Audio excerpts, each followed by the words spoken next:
사도행전 18장 18절에 있는 말씀을 바탕으로 해서 서원기도와 이행이라는 제목으로 하나님의 말씀을 전하도록 하겠습니다.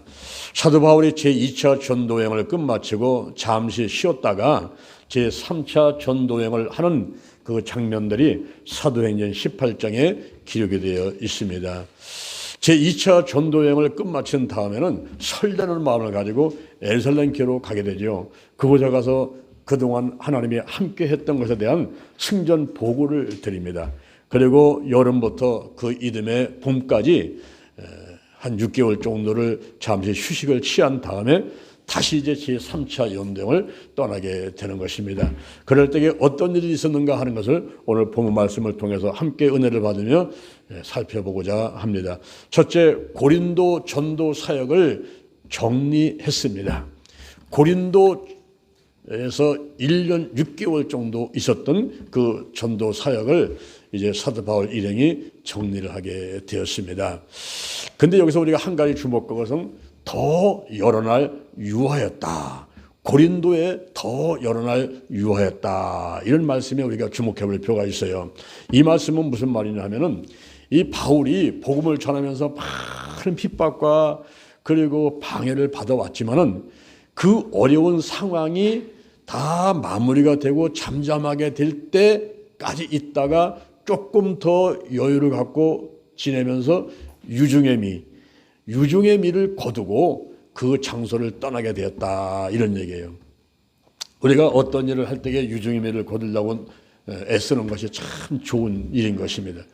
이 사도 바울은 방해를 받는다고 핍박받는다고 그래가지고 먼저 겁쟁이가 돼서 도망가지를 않았다는 거죠.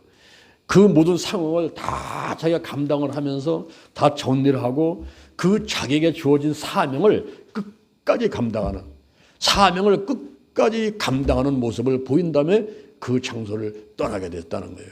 사도행전 16장 40절에 보니까 데살로니가에 가기 전에 빌립보에서 여러 가지 어려운 일을 당하게 됩니다. 근데 빌립보에서 루디아의 집에 있으면서 거기서 복음을 전하고 교회를 세우고, 그리고 귀신 들린 여종, 저만은 귀신 들린 여종에게서 귀신을 내어 쫓고 그 일을 하면서 감옥에 갔지 않습니까?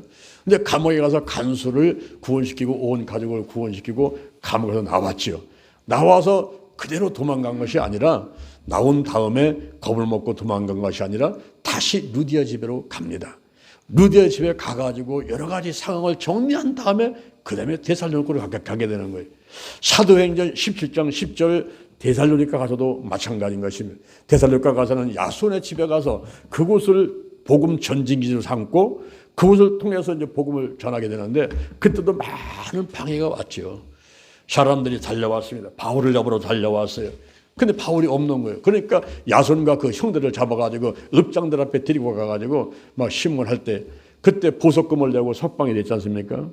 그런 과정들을 다 살펴본 다음에야 이제 그가 데살로니가를 떠나게 되는 것입니다. 그리고 고린도 와서도 마찬가지예요. 고린도 와서 아굴라 부부하고 그리고 실라하고 디모데가 더불어서 열심히 복음 전해가지고 이제 많은 전도 열매도 있었지만은 나중에 갈리오 아가야 총독이 있을 때에 거기 재판 자리에 붙잡혀 가가지고 거기서 이제 재판이 기각되고 그런 것이 다 마무리된 다음에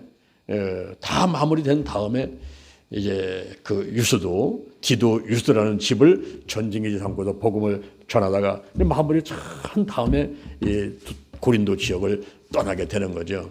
이렇게 우리가 어떤 그 유중함이 나에게 주어졌던 그 사명, 크고 작은 거 따지지 말고 내가 맡았던 일들을 끝까지 잘 마무리 짓고 다음 그 일들을 한다든가 다음 지역으로 가는 그런 자세가 참으로 중요한 것입니다. 이럴 때에 브리스길라하고 아굴라가 이제 함께 움직이게 돼요. 이 아굴라 부부는 바울을 도와가지고 끝까지 이제 사역을 하게 되는데요.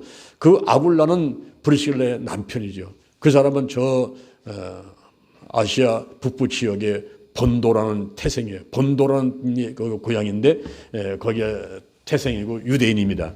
그런데 이 브리스길라는 로마 태생으로서 명문 가문의 딸이에요. 아굴라는 독수리라는 그 이름의 뜻인데, 아굴라가 독수리라는 이름의 뜻인데 그 사람한테는 기술이 있었어요.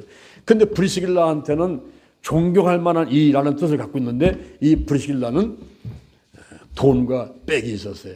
그래서 두 사람이 결혼을 해가지고 천막 제조를 하고 그리고 가죽 수공하는 회사를 만들어가지고 열심히 로마에서 돈 벌고 잘 살고 있는데 갑자기 로마 황제 글라우디오가 명령을 내렸어요.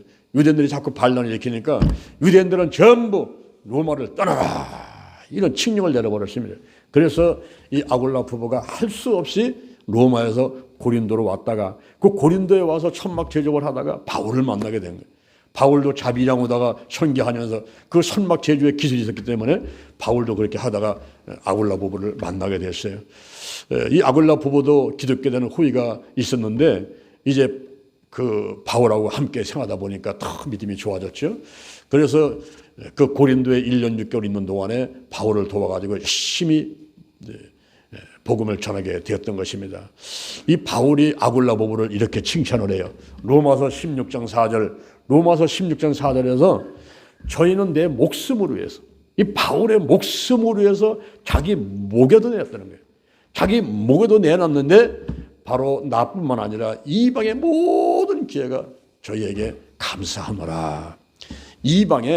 이방인들한테 복음을 전하게 하기 위해서 이 아굴라 부부가 돈을 벌면서 그를 바울을 도와주면서 함께 복음을 전하는 이런 일들을 했던 것이 바울뿐만 아니라 이방인들 모든 교회가 다 감사하는 일이다 하면서 내 목숨을 위해서는 자기 목이라도 뭐 돈이 문제가 아니라 시간이 문제가 아니라 자기 목에도 내놓을 수 있을 만큼 그렇게 열심히 이 바울을 두면서 사역을 했다 이렇게 말을 해주고 있는 것입니다.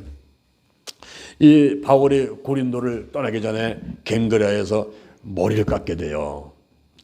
지난 작년에 우리가 3월 13일 날 그 그리스에 가실 적에 그리스에 이제 가실 적에 고린도에 가실 적에 거기 갱그레아라는 항구를 갔다 왔어요. 우리가 갱그레에 가서 바울이 여기서 왜 머리를 깎았나 이것을 이제 같이 설명을 듣게 됐는데요.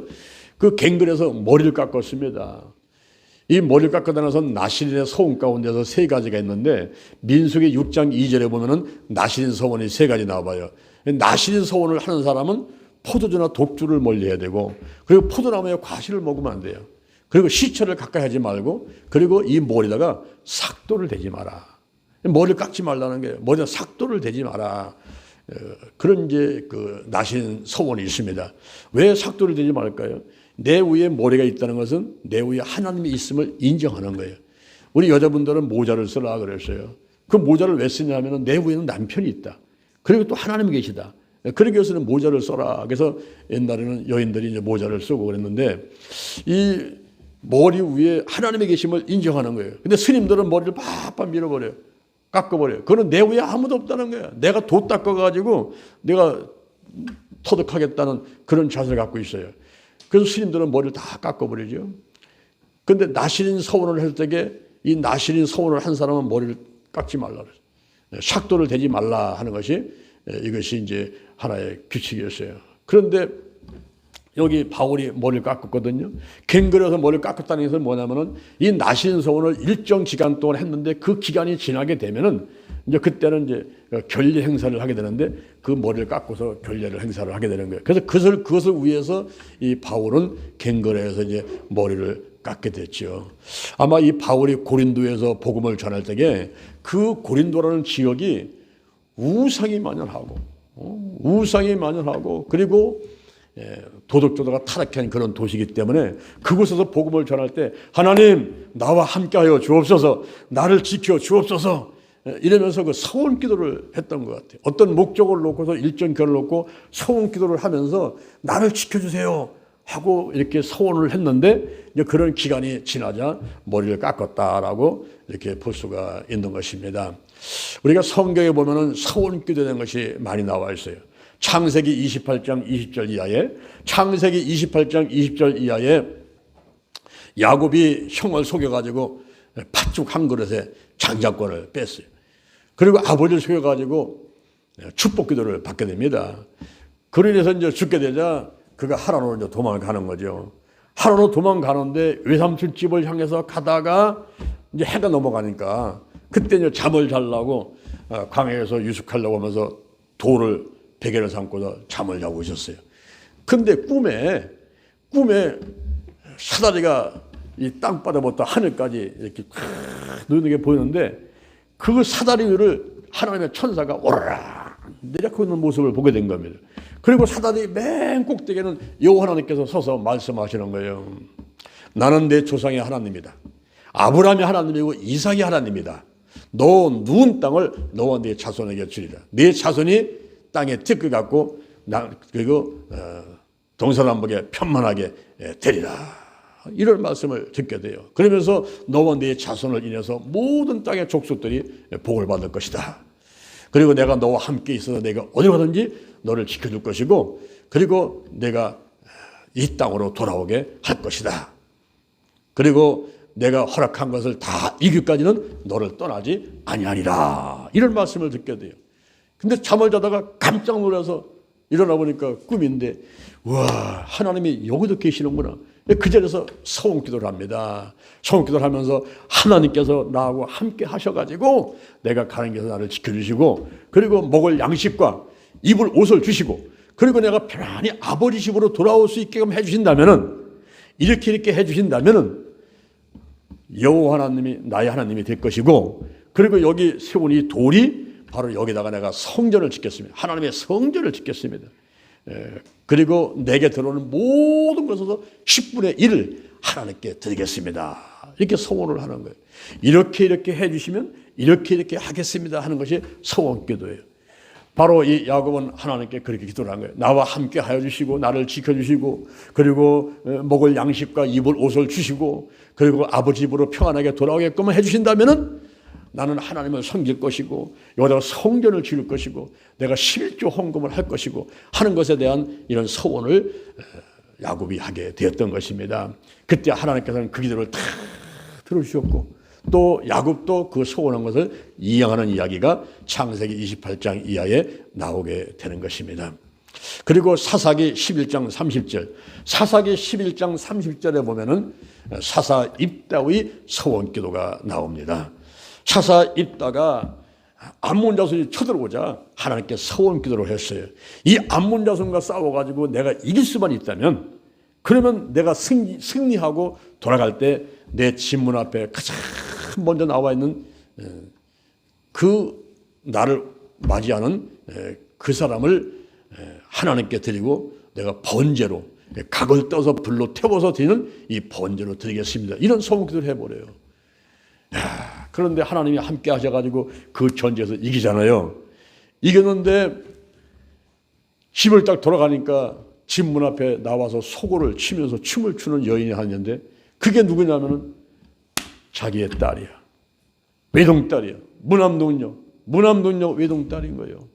기가 막히죠 여러분. 설마 자기 딸이 소고 치고 춤출 거라는 생각도 못 되는 거예요. 그런데 그런 소원 기도를 했는데 자기 딸이 나와가지고 소고를 치며 춤을 추고 있으니 이 입다가 자기 옷을 찢으면서 내 딸아 너는 나를 참남하게 하는 자다. 너는 나를 괴롭게 하는 자 중에 하나다. 내가 입을 열었으니 여호와 앞에서는 돌이키지 못하리라. 그러니까 그 딸이 있다가 아버지요 하나님께 입을 여섰으니 그 말씀한 대로 행하소서. 그런데 나에게 시간을 2달만 주세요. 시간을 2달만 줘가지고 내 동무들과 함께 산에 올라가가지고 내가 처녀로 죽는 것에 대해서 애국을 좀 하고 오겠습니다. 울고서 오겠습니다. 그래서 허락을 해요. 그래서 그 딸이 동무들과 함께 산에 올라가가지고 2달 동안을 울다가 내려왔는데 결국 그를 잡아가지고 번제로 불로 태워서 하나님께 드리는 입다의 모습을 볼 수가 있어요. 이를 보면서 우리는 뭐냐면은 소원한 것은 반드시 갚아야 된다 하는 거죠. 사무엘상 1장 1절 이하에도 소원기도하는 모습이 나오는데 에브라임 산지에 엘가나라는 사람이 있는데 그 엘가나한테 부인이 2명이 있었어요. 한 명은 한나요. 한 명은 브린나입니다. 이 엘가나는 한나를 참 사랑했어요. 그래서 어디 갔다가 좀 재물이 있거나 이렇게 있으면은 그걸 2배로 갖다가 한나를 주고 그랬지만은 이 한나한테는 자식이 없었어. 부인한테는 자식이 있어. 그러면 자꾸만 화를 나게 만드니까 이 한나가 너무 속상한 거예요. 그래서 자기 남편을 붙들고서는 나한테 자식을 낳게 해달라. 그래도 아니 내가 어떻게 해낼 말이야 내가. 자식을 낳는 거 하나님이 하시게 되는 것이지 내가 어떻게 해줄 수 있냐. 그 남편도 안타깝게 생각을 하는 겁니다. 그런 가운데 이 한나가 하나님께 엎드려 서원기도를 하는 거예요. 서원기도. 하나님께서 이 요정을 불쌍히 여기시고 나를 생각해 주셔서 나를 잊지 아니하시고 아들을 주시면 그 아들을 여호와 하나님께 드리겠습니다. 그리고 머리에 삭도를 대지 않겠습니다. 이런 서원기도를 해요. 하나님께서 그 기도를 들으시고 잉태케 하셔가지고 아들을 주셨는데 그 아들의 이름이 사무엘이라. 하나님께 그를 구하였다. 하나님께 그를 구했다라는 뜻은 이 사무엘을 아들로 얻게 되는 것이죠. 그래서 그 아이를 젖대면서 바로 엘리 제사장한테 갖다가 주어서 주의 종으로다가 세웠어. 나중에 그 사무엘이 사사가 돼가지고 정치, 경제, 종교 모든 분야를 다 터뜨리고 그 사무엘이 사울 왕을 세우고 다윗 왕을 세우는 이렇게 크게 쓰임받는 사람으로 성정을 하게 되는 것입니다. 우리가 이 서원기도를 보면서 서원기도한 것은 반드시 갚아야 된다는 거예요. 여러분들이 신앙생활 하다가 좀 어려운 일이 생겼어요. 질병이 왔어요. 문제가 왔어요. 자기 사람의 힘으로 해결할 수 없는 게 왔어요. 그때 자기도 모르게 이렇게 해주시면 이렇게 하겠습니다라는 그런 자기도 모르는 사이에 서원기도를 할 때가 있어요. 이 서원기도는 우리 사람들의 마지막 카드, 인생의 마지막 카드. 마지막으로 내가 정말 시즌카드로 쓸 수 있는 것이 서원기도인데 근데 그 서원기도 했을 때는 하나님은 반드시 응답하셔요.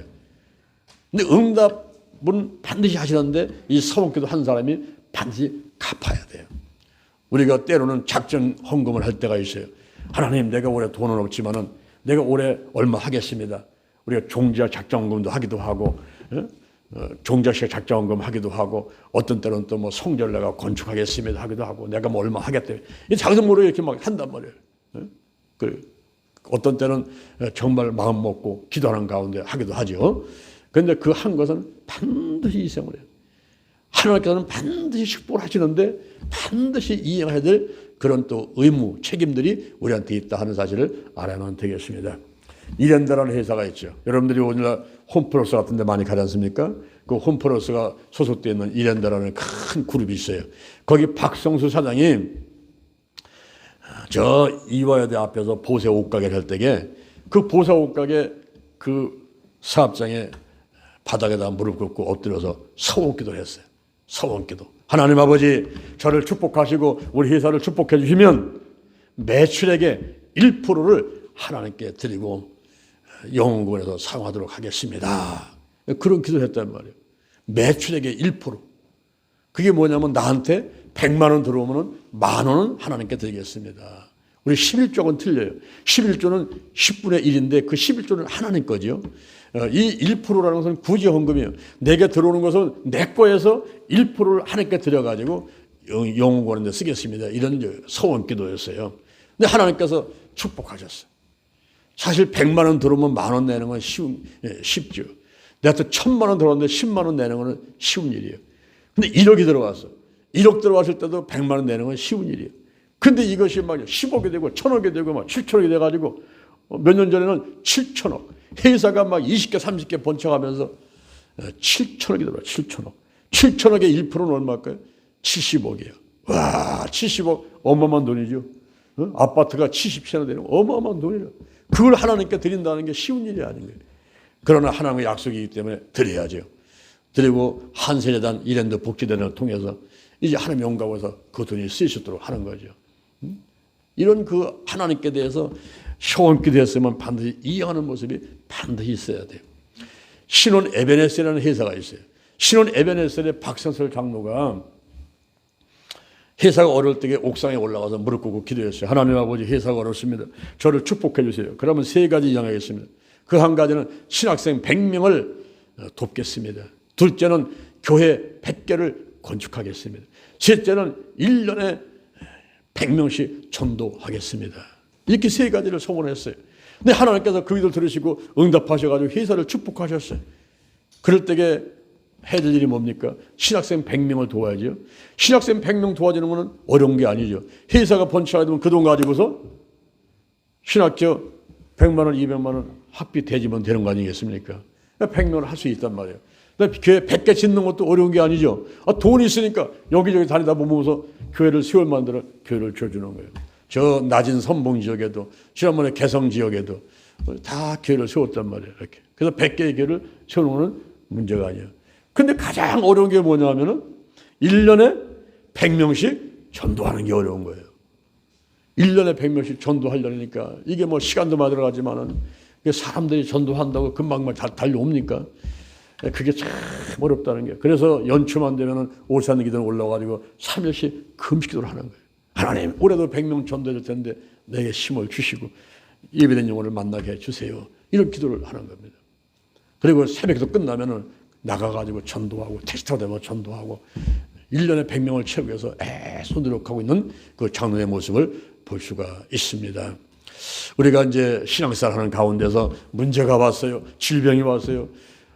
내 힘으로는 어떻게 할 수가 없어. 소원이 생겼어. 내 힘으로는 어떻게 할 수가 없어요. 이럴 때에 한 번 쓰는 카드가 하나 있는데 그 카드가 서원기도 카드입니다. 이건 반드시 하면 응답하십니다. 그런데 그 서원기도를 했을 때는 반드시 자기가 서원한 것을 이행하려고 노력하는 사람들이 돼야 되는 거예요. 할렐루야. 여기 지금 바울이 고린도의 갱그레 그 항구를 떠나기 전에 거기서 머리를 깎았단 말이에요. 그것은 고린도에서 그 우상이 만연하고 도덕적으로 타락한 그런 곳에서 복음 전할 때에 하나님 나한테 이렇게 해주시면 이렇게 하겠습니다라는 아마 서원기도를 했던 것 같아요. 근데 고린도를 떠나면서 갱그레에서 이제 머리를 깎게 되는 것이죠.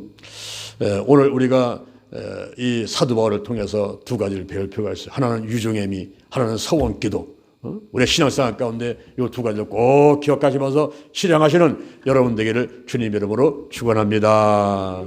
이렇게 고린도 사역을 정리한 다음에 두 번째 에베소에 도착을 하죠. 이 에베소라는 것은 로마의 아시아 관할 지역의 수도고 상업 요충지였습니다.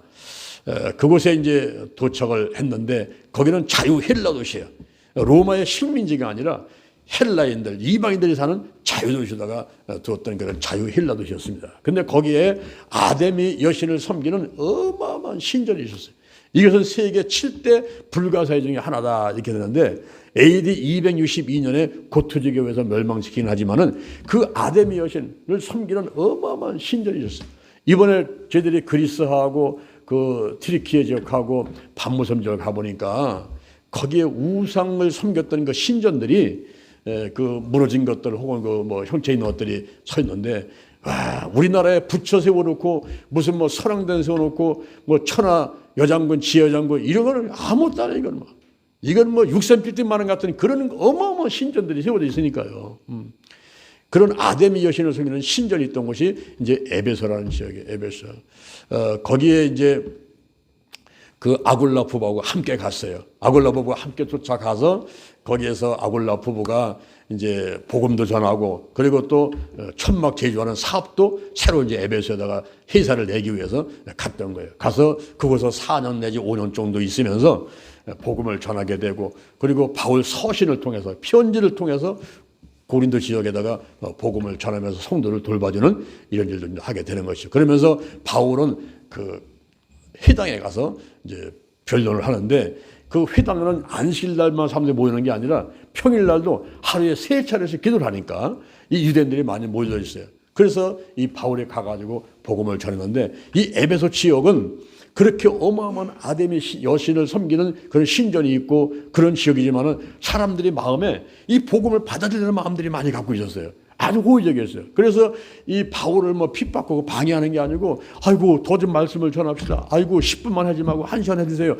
아이고 하루만 하지 말고 이틀 해주세요. 이러면서 그 사람들이 막 요청을 하고 더 복음을 전하려고 하는 거예요.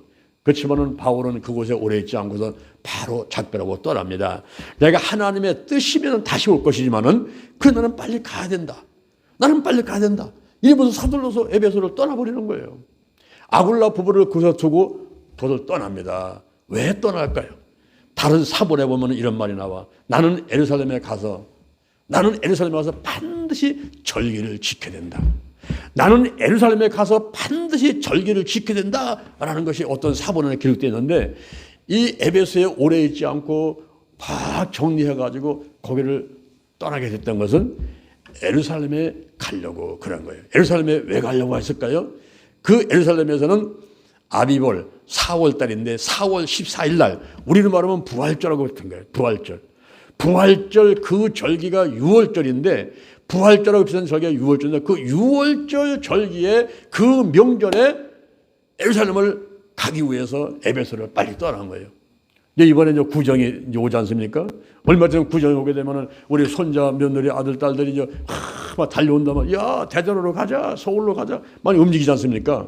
이와 마찬가지로 현재 명절인 6월절에 예루살렘에 가기 위해서 이 바울은 서둘러서 에베소를 떠나게 된 거예요. 그리고 또 그 항해 일정하고도 무관치 않은데 이번도 저희들이 이제 그 밤무섬을 가냐고 배를 탔었는데요. 이 배를 타려고 하게 되면은 겨울에는 배가 뜨질 않아요. 3월달까지는 배가 움직이지 않습니다. 그러니까 예루살렘을 가려면 빨리 서둘러서 갔어야 되는 거예요. 그리고 예루살렘을 가려고 하는 이유는 제2차 전도 여행에 대한 승전 보고를 하려고 가고자 했던 것입니다. 이 제2차 전도 여행이 우리 이 성경에서 창세부터 요한계시록까지가 66권인데 66권 가운데서 예수님의 이야기를 전하면서 그 예수의 복음을 전하는데 이제 유럽이 복음화되는 데 있어서 로마가 복음화되고 그것이 전세로 확산되면서 오늘날 기독교 인구가 30억, 40억이 되는데 가장 결정적인 순간들이 바로 이 사도 바울의 제2차 전도여행이었습니다.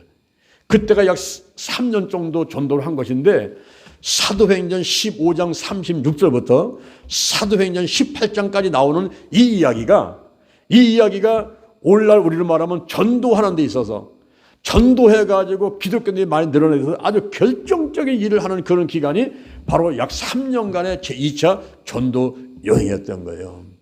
이것을 이 바울이 빨리 예루살렘 교회 가가지고 성도들한테 그리고 사도들한테 보고를 하고 싶어가지고 그래서 에베소 교회를 떠나게 된 거예요. 사도 바울이 1차 전도여행을 하고 나서 이방인들한테 복음 전할 때 막 성령이 막 임하거든요. 그러니까 그것을 가지고 예루살렘 교회 가서 예루살렘 총회를 했습니다. 총회를 할 때에 이방인들한테다가 할례를 줘야 되냐, 이 성기 끝을 잘라가지고 하는 그 할례를 해야 되냐 안 해야 되냐 이런 문제가 있을 적에 너무 무리하게 하지 말고 우상의 더러운 거, 그리고 음행하는 거, 그리고 목매어 죽인 거, 피 흘린 거 이거 4가지만 조심하라고 하고 복음을 전하는 게 좋겠습니다. 그래서 예루살렘 총회에서 그게 결정됐단 말이에요. 그래서 그것을 가지고 이제 이방인께다 전달을 하고 그 다음에 바나바한테다가 얘기를 했어요. 수리의 안디옥. 오늘날 여러분들 지난번에 보면 지진난 데 있죠. 지진 났던 그 수리의 안디옥 교회에 바나바하고 바울이 거기서 목회를 하면서 둘이서 협의를 했어. 야, 우리 여기만 있지 말고 복음을 전하자. 그것이 제2차 전도여행의 시작인 것입니다. 그때 바나바가 이야기를 마가 요한을 데려갑시다. 조카예요, 자기 조카. 이 바나바의 조카인데 저 데려갑시다니까 바울이 안 된다. 저 사람 지난번에 데리고 갔다가 중간에 가버렸잖아. 저 성취지 못한 사람을 데리고 갔다가 또 어려움 생기면 안 되니까 안 돼. 이게 반대를 했어요. 그래서 거기서 바나바하고 바울이 대판 싸운 겁니다. 싸워가지고 결국 바나바는 마가 요한을 데리고 구부로 자기 고향으로 가버렸고 올라말하면 저 제주도 같은 섬이에요. 제주도 같은 섬으로 가버렸고 그리고 바울은 신라하고 더불어가지고 수리하고 길리기아 다소 바울의 고향 쪽에다가 방향을 틀어가지고 가게 된 거예요. 이렇게 시작한 것이 제2차 전도여행이 됐던 것입니다. 이제 가면서 더베와 루스라는 곳에 갔죠. 더베와 루스라는 곳에 가서 거기서 진짜 신실한 제자를 하나 만나게 돼. 그 사람의 이름이 디모데입니다. 디모데라는 제자를 그 루스에서 만나고 그 다음에 이제 이 바울은 아시아로 가려고 하는데 예수의 영이 성령이 허락하지 않은 거예요. 그쪽으로 가면 안 된다는 거예요. 그래서 무시아를 지나서 드로아에 갔는데 그 드로아에서 밤에 환상 가운데 마게도냐에서 건너와서 우리를 도우시오. 그래서 그게 하나님 뜻인 줄 알고서는 마게도냐 쪽으로 가려고 힘써가지고 결국 갔는데 마게도냐 첫 성이 빌립보거든요. 그 빌립보에 가서 루디아라는 여자를 만나게 돼요. 그 집을 전진 귀신 삼고서 복음을 전하면서 귀신 여중에서 귀신을 쫓아내주고 그리고 간수를 구원시켜 온 가족이 예수 믿게 만들고 그런 가운데 루디아 집을 중심으로 기여하다가 그 이제 빌립보를 떠나게 되죠. 떠나서 데살로니가로 가는 겁니다. 데살로니가 가가지고 야손의 집에 있으면서 또 복음을 전하고, 그리고 베레아로 가가지고 거기서 헬라 기브인들과 다른 많은 사람들을 또 구원하게 되고, 그러면서 거기서 이제 아덴으로 오는 게 아덴, 그리스의 아테네 올라보는 그리스의 아테네죠. 그 아덴에 왔는데 거기 보니까 이 우상 신전이 있는데 프로테는 신전이라고 어마어마한 신전, 어마어마한 신전. 그 언덕에 아테네 전 도시를 360도로 봐도 다 볼 수 있는 그 높은 꼭대에다가 어마어마한 신전을 세워놨어요. 어마어마한 신전을. 그때 바울이 복음을 전하다가 붙잡혀가지고 아레오바가는 법정에 가죠. 아레오바는 법정에 가가지고 재판을 받는데 거기서 이제 굴하지 않냐고 복음을 전하게 돼요. 이 바울이 아레오바고에서. 그 아레오바고는 법정에서 복음을 전하는데 그때 아레오바고의 관원 디오노시우가 예수를 믿게 되고 디마리아가 예수를 믿게 되고 다른 많은 사람들이 예수를 믿게 되는 놀라운 일이 벌어지게 돼요. 그래서 그 이제 아덴에서 복음을 전하고 그다음에 이제 고린도로 가죠. 고린도로 가서 아굴라 부부를 만나고 실라와 디모데를 만나고 복음을 막 전하니까 회당장 그리스도가 예수를 믿게 되고 고린도에 막 사람들이 예수 믿고 다른 사람이 많이 예수 믿게 되는 거예요. 그런 가운데서 많은 핍박이 있고 방했는데 그때 밤에 하나님이 환상 가운데 나타나셔가지고 이 바울한테다가 격려하는 거예요. 격려. 두려워하지 말라. 잠잠하지 마라. 말하라. 내가 너와 함께 있을 것이고 너를 대적하는 사람이 이 성은 아무도 없을 것인데 이 성은 내 백성이 많음이니라. 그러니 이 바울의 힘을 얻고 1년 6개월 동안 열심히 복음을 전하는 가운데 갈리오라는 아가야 총독이 있는데 유대인들이 잡아가지고 바울을 거기다 고소를 해버리는 거예요. 그때 이 갈리오가 보니까 이게 재판할 거리가 안 되거든요. 이거는 민사상, 형사상 재판할 거리가 안 되는 거예요. 이게 만약에 명칭이냐, 언어냐, 예수에 관계된 거냐, 예수의 명치에 관계된 거냐, 그러면 너희들 스스로 해결하라. 그래가지고 그 재판을 기각을 시켜버리는 거예요. 그래서 그 고린도에서 이제 벗어나게 되는 것이죠. 그러면서 에베소 왔는데 이러한 제2차 전도 여행에 대한 모든 승전 보고를 이렇게 하나님이 함께 하셔가지고 많은 열매가 있었다는 이것을 에살렘 교회 가서 전하기를 원했다는 거예요. 승전 보고를 하기를 원했다는 거예요. 여러분, 여러분의 손자, 손녀, 유치원생 애들이 있으면은 종일 어린이집에 있다가 유치원에 있다가 집에 오게 되면은 할머니한테, 할아버지한테 와가지고 엄마, 아빠한테 와가지고 거기서 뭐 쟤는 어땠고 얘는 어땠고 막 이런 얘기 막 하지 않습니까? 막 그런 얘기 한단 말이에요. 이게 승전 보고 하는 거예요. 승전 보고. 애들이 밖에 나서 막 놀다가 와서 막 승전 보고 하는 거예요. 승전 보고. 우리가 오늘날 신앙생활하는 가운데 매일같이 밤에 잠자기 전에 승전복을 할 필요가 있어요. 승전. 하나님 아버지, 하나님이 함께 하셔서 오늘 제가 이렇게 승리했습니다. 할렐루야. 우리가 잠자기 전에 이 심장한테요 고문을 펴야 돼요. 관절한테 고문을 펴야 돼요. 혈관한테 고문을 펴야 돼요. 심장이 하루에 10만 번을 뛰어요. 여러분 살리려고 하루에 10만 번을 뛴단 말이에요. 이 관절이 하루에 10만 번 움직여요. 여러분이 활동하게 만들어 10만 번 움직이는 거예요. 혈관 길이가 10만 킬로미터예요. 지구 한 바퀴 길이가 46,250인데 지구 두 바퀴 반만큼 이 먼 거리를 하루에 1000번씩 피가 들어왔다 갔다 하면서 나를 살려고 하는 겁니다. 얼마나 고맙습니까? 고마워요, 고마워요. 고맙단 말이에요. 그래서 잠자기 전에 여러분, 잠자기 전에 심장한테, 관절한테, 혈관한테 감사합니다. 심장님 감사합니다. 관절님 감사합니다. 혈관님 감사합니다. 이렇게 해야 되고, 그리고 무엇보다도 우리 하나님께, 하나님 아버지 감사합니다. 오늘도 함께 해주셔서 내가 살아왔어요. 그러면서 하나님께 승전부하고 오늘 이런 일이 있어, 이런 그게 다른 게 아니라 기도예요, 기도. 이 기도가 바로 영적 대화란 말이죠. 하나님과 기도를 하는 거예요. 기도, 대화를 뭐 대화를 나누는 거예요, 대화. 이렇게 하셔가지고 하나님께서 함께 하셔가지고 이렇게 내가 승리했습니다. 이런 승전복을 할 필요가 있어요. 우리가 하루에 대해서, 일주일에 대해서, 한 달에 대해서, 1년에 대해서, 내 삶에 대해서 모든 것을 승리했습니다. 마지막이 아름다우면 다 아름다운 거예요. 마지막에 좋으면 다 좋은 거예요. 그런데 하나님 안에서는 마지막이 항상 좋아요. 모든 게 함께 선을 주게 되고 마지막은 항상 좋습니다. 할렐루야. 그렇기 때문에 우리 하나님 앞에 와서는 하나님 아버지 감사합니다. 감사합니다. 내가 어려움을 당할 때는요 정말 속상했어요. 내가 정말 안타까웠어요. 그런데 지나놓고 보니까 전부 하나님 뜻이 있었네요. 합력해서 손을 주게 됐고 전부 하나님 도와주셨네요. 할렐루야.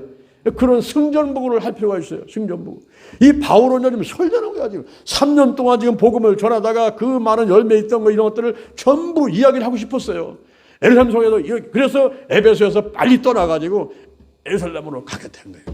자, 세 번째, 가이사라에 상륙을 했습니다. 이 가이사라는 곳은 예루살렘의 항구인데 왜 이 사도 바울이 수리의 안디옥, 자기네 교회로 직접 가지 않았는가?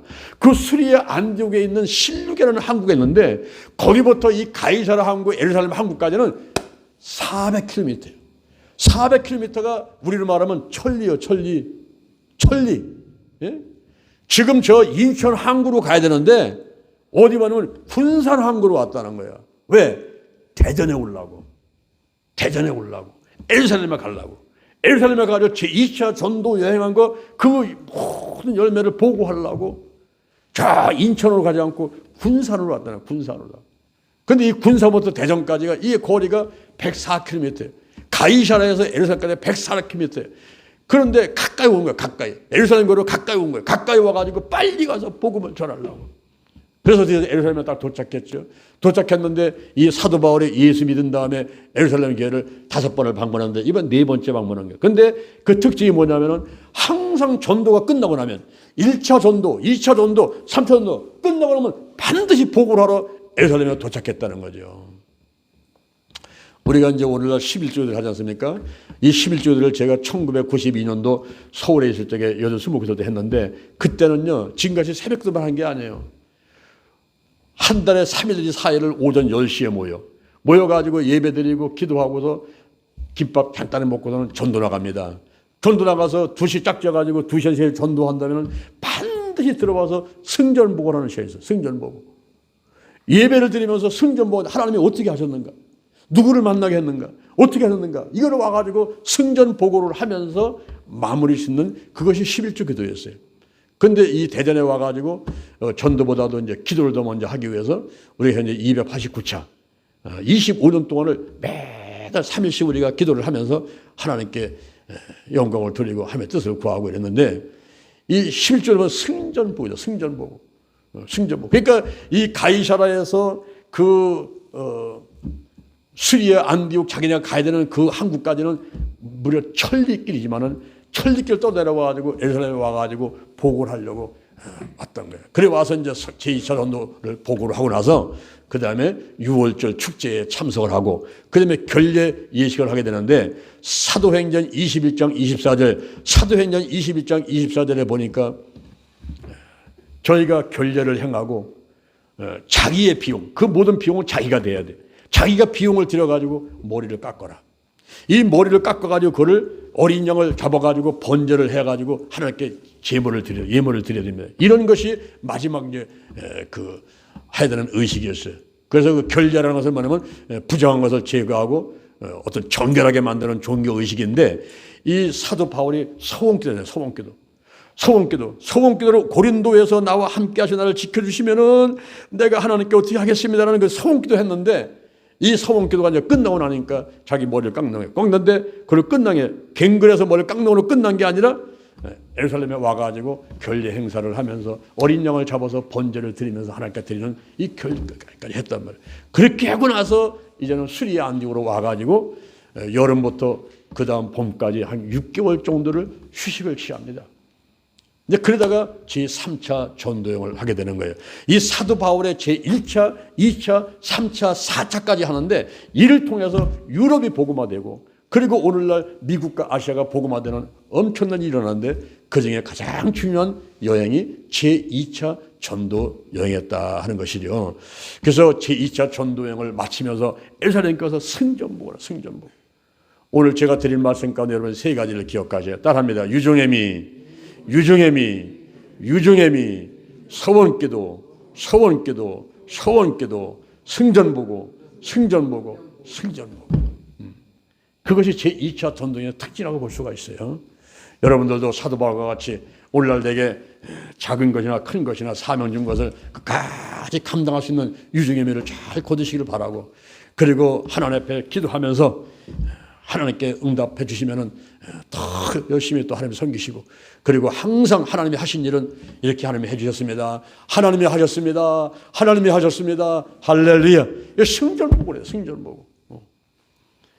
이 한 주도 여러분이 하나님 안에서 승리하며 살게 되시기를 주님의 이름으로 축원합니다. 축원합니다. 축원합니다. 자, 여러분의 가슴에 손 한번 얹어보세요.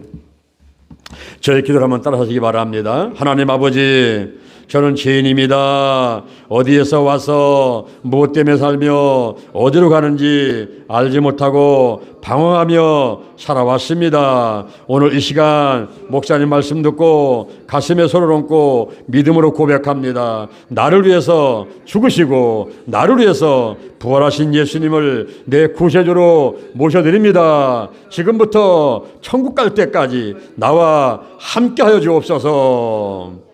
예수님의 이름으로 기도드립니다.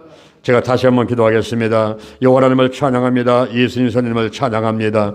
오늘 이 시간에 제 몸에 손을 얹었습니다. 아픈 자리가 있어서, 문제가 있어서 성령 받기 위해서 내 몸에 손을 얹었습니다. 성령의 기름을 부으소서 더 강하게, 더 뜨겁게, 바람같이, 불같이, 기름같이 임하시고 역사해 주옵소서. 내 안에 계신 성령이여 넘쳐 흐르소서. 내 가족에게, 이웃으로, 한국으로, 세계로 넘쳐 흐르소서. 생각나게 하시고 가르쳐 주시고 인도하시고 운행하여 주옵소서. 운행하여 주옵소서. 제게 복의 복을 더하여 주옵소서. 영적인 복, 건강의 복, 가정의 복, 일꾼의 복, 물질의 복을 내려주시고 나의 지경을 넓혀주시고 주의 손으로 나를 도와주셔서 환난을 벗어나 근심이 없게 하여 주옵소서. 영권, 인권, 물권, 영력, 지력, 체력, 도덕력, 정직, 성실, 근면, 충성, 온유, 겸손, 인내, 감사로 무장했습니다. 무장했습니다. 나사렛 예수 그리스도 이름으로 면하니 마귀와 사단과 악한 영들, 죽음의 영, 우상의 영, 거짓의 영, 음란의 영과 미움과 욕심과 교만과 의심의 영들, 가난과 저주와 질병과 실패의 영들 전부 드러나고 떠나갈지어다. 근심, 의심, 욕심, 염려가 끊어지고 나쁜 습관들, 쓴뿌리, 그리고 부정적인 감정들, 영과 혼과 육과 환경의 모든 질병들은 다 드러나고 고침받게 될지어다. 치유받게 될지어다. 하나님께서 함께 하심을 감사합니다. 오늘이 내 인생의 절반입니다. 오늘이 내 인생의 가장 젊은 날입니다. 오늘부터 시작하여 여호와 하나님께서 나를 한국과 세계에서 크게 쓸 것이며 나와 함께 하십니다. 여호와 하나님께서 만군의 하나님께서 함께 하시니 내가 점점 강성하여 갑니다. 오늘이 현재요, 오늘이 선물이다. 오늘 예배드리고 오늘 은혜 받고 오늘 기도하고 오늘 치유받고 오늘 전도하고 오늘 생명 살리고 오늘 교회 부흥시키고 오늘 하나님 뜻에 순종하자. 절대로 순종하자. 나부터 거룩하겠습니다. 거룩한 성도가 되고 거룩한 교회가 되고 거룩한 가정이 되고 거룩한 나라가 되자. 달걀신앙 달걀목회, 오직 기도, 오직 말씀, 오직 사랑, 오직 성령 운행, 오직 치유로 무장했습니다. 좋은 일이 일어났습니다. 기도시에 기적이 일어났습니다. 하나님이 함께 하심을 감사합니다. 감사합니다. 예수님의 이름으로 기도드립니다. 아멘. 할렐루야. 우리 하나님께 영광 드리겠습니다.